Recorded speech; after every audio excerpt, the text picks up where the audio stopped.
Hello all, I am Anupriya and I welcome you all on AP education.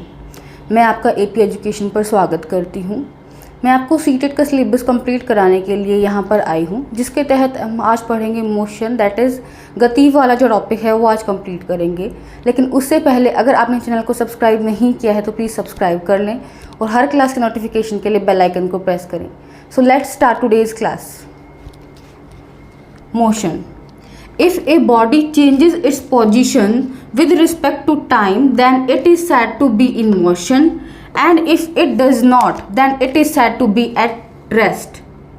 अगर कोई body अपनी position change कर रही है टाइम के साथ तो उसको हम मोशन कहते हैं, और अगर वह पोजीशन को चेंज नहीं कर रही है तो उसको हम रेस्ट कहते हैं। जैसे अभी अगर मैं आगे मूव करती हूँ तो मैं मोशन में हूँ, मतलब गति में हूँ, तो इसको क्या कहेंगे? हम मोशन कहेंगे। लेकिन अगर मैं स्ट्रेट खड़ी हो जाती हूँ, मतलब मैं मूव ही नहीं कर रही हूँ, तो मैं रेस्ट में हूँ। जब कोई वस्तु अपनी स्थिति को समय के साथ बदले उसे गति की अवस्था कहते हैं। अगर कोई भी वस्तु अपनी स्थिति को समय के साथ बदल रही होती है तो उसे गति की अवस्था कहते हैं। जैसे दौड़ता हुआ घोड़ा, अगर हम किसी बॉल को ऐसे रोल कर देते हैं, बॉल आगे की तरफ जाती है, उसको किक करेंगे तो बॉल आगे की तरफ जाएगी, तो वो बॉल भी मोशन में है। और अगर बॉल मूव ही नहीं कर रही है तो वो बॉल रेस्ट में है। मोशन के कोई भी एग्जाम्पल हो सकते हैं, कोई भी मूव करती हुई चीज़ मोशन के अंदर आ जाएगी। Now next one is rest. If a body does not change its position with respect to time, then it is said to be at rest. अगर कोई भी पोजीशन चेंज नहीं हो रही, बॉडी अपनी पोजीशन चेंज नहीं कर रही समय के साथ, तो उसको हम कहेंगे कि यह बॉडी रेस्ट में है। जैसे अगर मैं यहाँ पर खड़ी हूँ, मैं अपनी पोजीशन चेंज नहीं कर रही, मैं मूव भी नहीं करती हूँ, आगे भी नहीं जाती, पीछे भी नहीं आती, तो मैं रेस्ट में हूँ। लेकिन अगर मैं मूव करती हूँ तो मैं मोशन में हूँ। मतलब गति को ही मोशन बोला जाता है और विराम की अवस्था को ही रेस्ट बोला जाता है। जब कोई चीज़ मूव कर रही होती है तो उसको हम बोलेंगे कि यह वस्तु मोशन में है। लेकिन अगर कोई चीज़ अपनी जगह पर स्थिर खड़ी है या कोई भी बॉडी अपनी जगह पर स्थिर खड़ी है तो उसको हम बोलेंगे कि यह चीज़ रेस्ट में है।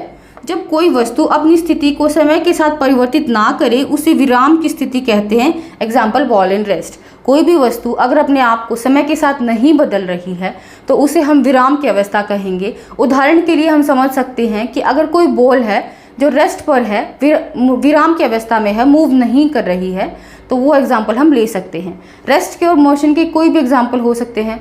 कोई भी मूव करती हुई चीज़ मोशन के अंदर आ जाएगी, जबकि कोई भी वस्तु अगर विराम की अवस्था में है तो उसको हम रेस्ट की पोजीशन बोलेंगे। Now move to the next topic. Now next topic is uniform motion. Uniform motion. When a body cover equal distance in equal interval of time, then it is said to be in uniform motion. जब कोई body equal distance travel करती है और equal interval of time में travel करती है तो उसी को हम यूनिफॉर्म मोशन बोलते हैं, उसी को हम एक समान गति बोलते हैं।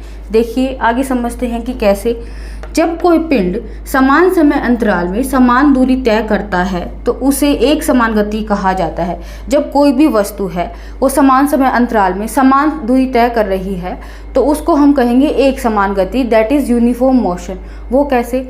अगर 1 मिनट में कोई बॉडी 10 किलोमीटर डिस्टेंस ट्रैवल करती है, अगले 1 मिनट में फिर से 10 किलोमीटर डिस्टेंस ट्रैवल करती है, अगले 1 मिनट में फिर से 10 किलोमीटर ट्रैवल डिस्टेंस करती है, मतलब हर 1 मिनट में 10 किलोमीटर डिस्टेंस ट्रैवल कर रही है, तो उसको हम क्या बोलेंगे? एक समान गति, मतलब कि समान समय में समान गति। हम ग्राफ की सहायता से समझ सकते हैं। जैसे कोई बॉडी है वो 1 मिनट में 10 किलोमीटर डिस्टेंस ट्रैवल करती है, अगली 1 मिनट में फिर से 10 किलोमीटर डिस्टेंस ट्रैवल कर लेती है, अगली 1 मिनट में फिर से 10 किलोमीटर डिस्टेंस ट्रैवल कर लेती है। मतलब इसका जो ग्राफ है वो स्ट्रेट लाइन ग्राफ आएगा। यूनिफॉर्म मोशन के अंदर समान समय अंतराल के अंदर समान दूरी तय की जाती है और उसके अंदर जो ग्राफ है वो स्ट्रेट लाइन ग्राफ आता है। जैसे आप देख सकते हैं यूनिफॉर्म मोशन के अंदर समय और दूरी के बीच का जो ग्राफ है वो स्ट्रेट लाइन ग्राफ आएगा। डिस्टेंस और टाइम के बीच का ग्राफ स्ट्रेट लाइन ग्राफ आएगा। Now move on the next topic. Next is non uniform motion, that is असमान गति. When a body does not cover equal distance in equal interval of time, then it is said to be in non-uniform motion. जब कोई भी body equal distance travel नहीं कर रही equal interval of time में, मतलब कि उसने 1 मिनट में 1 किलोमीटर डिस्टेंस ट्रेवल किया, नेक्स्ट 1 मिनट में फिर से बॉडी ने 10 किलोमीटर डिस्टेंस ट्रेवल कर लिया, फिर नेक्स्ट 1 मिनट में उसने फिर से 4 किलोमीटर डिस्टेंस ट्रेवल किया, मतलब अनइक्वल टाइम में इक्वल डिस्टेंस ट्रेवल करे या फिर इक्वल टाइम में अनइक्वल डिस्टेंस ट्रेवल करे, उसी को हम यूनिफॉर्म मोशन बोलते हैं। जब कोई पिंड समान समय अंतराल में समान दूरी तय नहीं करता तो इसे असमान गति कहा जाता है। कोई भी पिंड जब समान समय अंतराल में समान दूरी तय नहीं कर रहा, पहले 1 मिनट में 10 किलोमीटर डिस्टेंस ट्रैवल कर लेता है, दूसरा नेक्स्ट 1 मिनट जब आता है वो 4 किलोमीटर डिस्टेंस ही ट्रैवल कर पाता है। इस तरह से जब कोई पिंड समान समय अंतराल में समान दूरी तय नहीं कर रहा तो उसे नॉन यूनिफॉर्म मोशन कहा जाता है। Generally all motion in nature are non uniform motion. आमतौर पर प्रकृति में जितनी भी तरह की गतियाँ पाई जाती हैं उनमें नॉन यूनिफॉर्म मोशन पाया जाता है। जैसे अगर रोड पर चलती हुई बस है, रोड पर चलती हुई कार है या फिर दौड़ता हुआ घोड़ा है, तो उन सब के अंदर क्या पाया जाएगा, नॉन यूनिफॉर्म मोशन पाया जाएगा, क्योंकि वो क्या करेंगे, इक्वल इंटरवल ऑफ टाइम में अनइक्वल डिस्टेंस ट्रैवल करेंगे, या फिर हम ऐसे भी बोल सकते हैं कि अनइक्वल इंटरवल ऑफ टाइम में इक्वल डिस्टेंस ट्रैवल करें। अनइक्वल इंटरवल ऑफ टाइम में इक्वल डिस्टेंस कैसे, जैसे 2 मिनट में 4 किलोमीटर, 1 मिनट में 4 किलोमीटर, फिर अगले 3 मिनट में 4 किलोमीटर। इस तरह से अनइक्वल टाइम के अंदर इक्वल डिस्टेंस या फिर इक्वल टाइम इंटरवल के अंदर अनइक्वल डिस्टेंस अगर ट्रैवल करता है तो उसको नॉन यूनिफॉर्म मोशन कहा जाता है। इसके लिए ग्राफ कभी भी स्ट्रेट लाइन नहीं आता। नॉन यूनिफॉर्म मोशन के लिए ग्राफ जो है हमेशा कर्व में आएगा। इस तरह से हमने देखा कि यूनिफॉर्म मोशन के अंदर इक्वल डिस्टेंस ट्रैवल की जाती है इक्वल इंटरवल ऑफ टाइम के अंदर, जबकि नॉन यूनिफॉर्म मोशन के अंदर अनइक्वल डिस्टेंस ट्रैवल की जाती है इक्वल टाइम इंटरवल के अंदर। यूनिफॉर्म मोशन के लिए ग्राफ जो है वो स्ट्रेट लाइन आएगा, जबकि नॉन यूनिफॉर्म मोशन के लिए ग्राफ जो है वो स्ट्रेट लाइन नहीं आएगा, बल्कि इस कर्व की तरह जो हमारा ग्राफ है वो आएगा। So move on the next topic. Now next is types of motion. Motion जो है वैसे तो 2 तरह का होता है, that is uniform motion and non uniform motion, लेकिन उसमें भी टाइप्स ऑफ मोशन आ जाता है कि कितने तरह का मोशन होता है। जो भी वस्तुएं गति करती हैं उनके आधार पर टाइप्स ऑफ मोशन होता है। Motion is of 3 types, rectilinear motion, circulatory motion, periodic and oscillatory motion. Motion जो है वो 3 तरह का होता है। एक तो होता है रेक्टिलिनियर मोशन, दूसरा है सर्कुलेटरी मोशन और तीसरा है पीरियोडिक और ऑसिलेटरी मोशन। रेक्टिलिनियर मोशन मतलब सीधी रेखा में गति। अगर कोई सीधी रेखा में गति हो रही है तो उसको रेक्टिलिनियर मोशन बोला जाएगा। सर्कुलेटरी मोशन वृत्तीय गति, पीरियोडिक और ऑसिलेटरी मोशन आवधिक गति या दोलनी गति। Rectilinear motion, this type of motion occur in straight line. Rectilinear motion जो होता है इस तरह का मोशन जो कि एक सीधी रेखा में हो रहा हो, उस मोशन को हम रेक्टिलिनियर मोशन बोलेंगे। अगर कोई भी बस है, कार है या अदर व्हीकल्स हैं, अगर वो स्ट्रेट लाइन में मूव कर रहे हैं, एक सीधे ही पाथ पे मूव करते जा रहे हैं, तो उसको हम रेक्टिलिनियर मोशन बोलेंगे। इस प्रकार की गति एक सीधी रेखा में होती है। Example, movement of vehicle in straight line और मार्च पास्ट ऑफ सोल्जर्स। अगर व्हीकल्स जो हैं वो स्ट्रेट लाइन में मूव कर रहे हैं, एक सीधी रेखा में मूव करते हैं, तो इस तरह के मोशन को रेक्टिलिनियर मोशन बोला जाता है। या फिर कोई भी सीधी रेखा में मूव करती हुई वस्तु या फिर सोल्जर का मार्च पास्ट जो कि सीधी रेखा में ही मूव करता है, इस तरह के मोशन को रेक्टिलिनियर मोशन बोला जाता है। Now move on the next topic.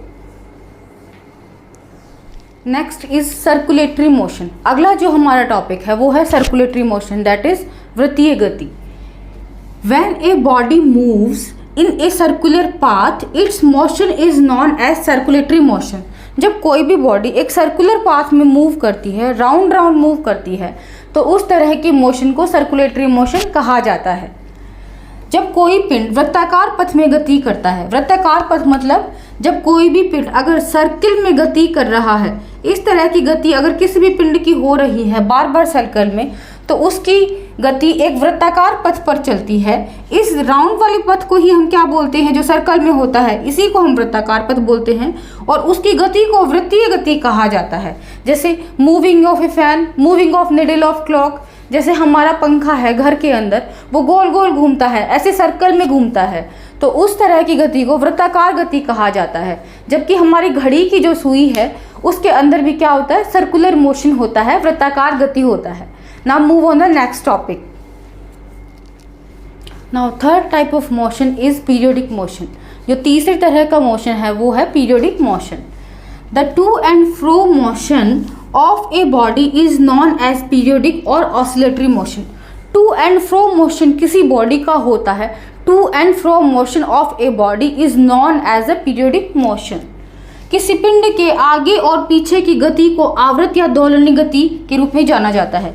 अगर कोई भी बॉडी है वो आगे मूव करती है, फिर पीछे मूव करती है, फिर से आगे मूव करेगी, फिर से पीछे मूव करेगी, मतलब टू एंड फ्रो मूवमेंट जो होता है किसी भी बॉडी का, उसी को पीरियोडिक मोशन कहा जाता है। एग्जाम्पल है मोशन ऑफ ए पेंडुलम। जैसे पेंडुलम है, घड़ी का पेंडुलम। घड़ी का पेंडुलम इस तरह से होता है, वो ऐसे मूव करता है, फिर ऐसे मूव करेगा, देन आफ्टर ऐसे मूव करेगा, आफ्टर ऐसे मूव करेगा, मतलब टू एंड फ्रो मोशन को ही पीरियोडिक मोशन कहा जाता है। मूवमेंट ऑफ ब्रांचेस, हमारी टहनियाँ जो है वो भी कैसे मूव करती हैं, ऐसे ऐसे मूव करती हैं। ब्रांचेस का मूवमेंट जो होता है वो भी पीरियोडिक मोशन में आ जाएगा।